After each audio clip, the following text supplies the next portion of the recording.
What up, y'all? This part 4 to the little series I've been doing on money, relationships, and how to win with money, right? It was something that I forgot to put in, so I want to say it was after number 2.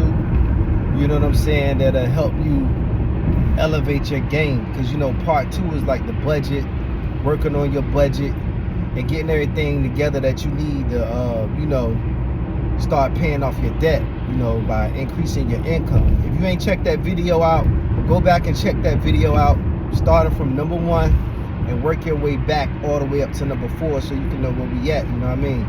But I was just thinking about something I forgot to interject in that one. Is one way to help increase your income, besides a side hustle, besides going getting a part-time job or another full-time job, is switching the location of where you live currently, right? So I know rent prices right now is through the roof. The real estate market is crazy, but there's still opportunities out here. One thing I learned too is that if you can live for free, right, it changes the game. It changes how you operate on your job. You know what I'm saying? You don't need the promotions like everybody else, even though more money is always good, but it ain't like you got to kill yourself to get into a position that you really don't want just because of the money. But the first thing you have to do is change the way you think. You understand what I'm saying? Because living for free, I could never go back to paying for where I live. That's just what I understand at this point. So I'm gonna give you some game. If you don't know, maybe you heard it, maybe not. So just listen up, right? If you're in the market to purchase a house, right, but you still trying to build and get your finances together, from 1 unit, which is a single family home, a condo, or a townhouse, up to 4 units is considered residential. You can get a residential loan for that property, right? So the more doors you got on that one building, up to 4 units, the better it is for you. Typically in a 4 unit, let's say a duplex up to a 4 unit, you looking at each unit having maybe 2 bedrooms and 1 bathroom. Now if you got a small family, if it's just you, your husband, or your partner, and y'all got 1 kid, then that's feasible. That's enough space for you to be comfortable in. If you got 2 small kids, you can put 2 small kids in the 1 room, get them some bunk beds. But my point is, you want to set your situation up to where you living for free. So the same down payment that you will put on this house that you trying to show everybody how much money you spending and you balling and you living all good, you can put that same money on a duplex, a triplex, or a quad and be living for free. You know what I mean? It depends on how much money you put down, you can do it on a duplex.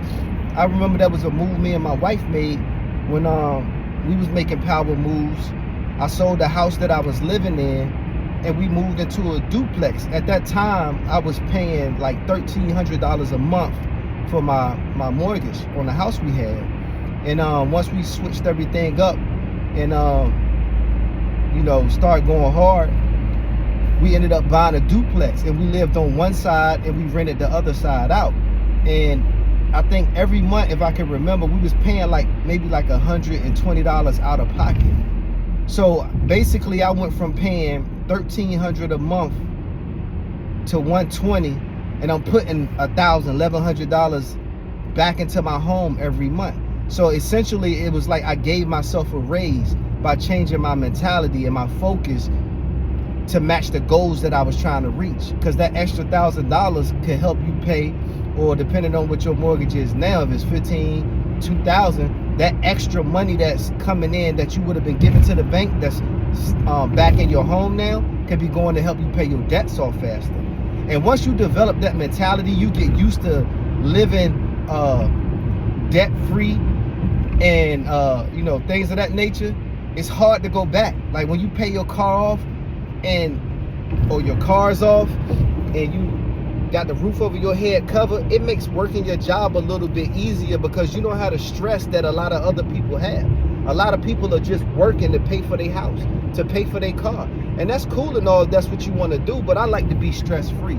And I found that, you know, especially when you working together, now y'all both done increase your incomes by getting another job, a part-time job, doing a side hustle. You done cut your expenses down. Now you paying your debts off and you living for free. Just think about what kind of financial position that'll put you and your household in. It changes the relationship because now y'all view things different. Y'all got money now. Y'all can do what y'all want to do and it ain't no stress. And that's what's killing a lot of relationships nowadays is financial stress. So start working together and figuring out a way how you can live for free. You might can start a business that might pay your mortgage. That's living for free too. But figure it out, man. You know, I'm just trying to give somebody some ideas on, you know, different avenues on how to make life easier financially. You know what I mean? If this was helpful, yo, like, comment, subscribe, and share this joint. Later.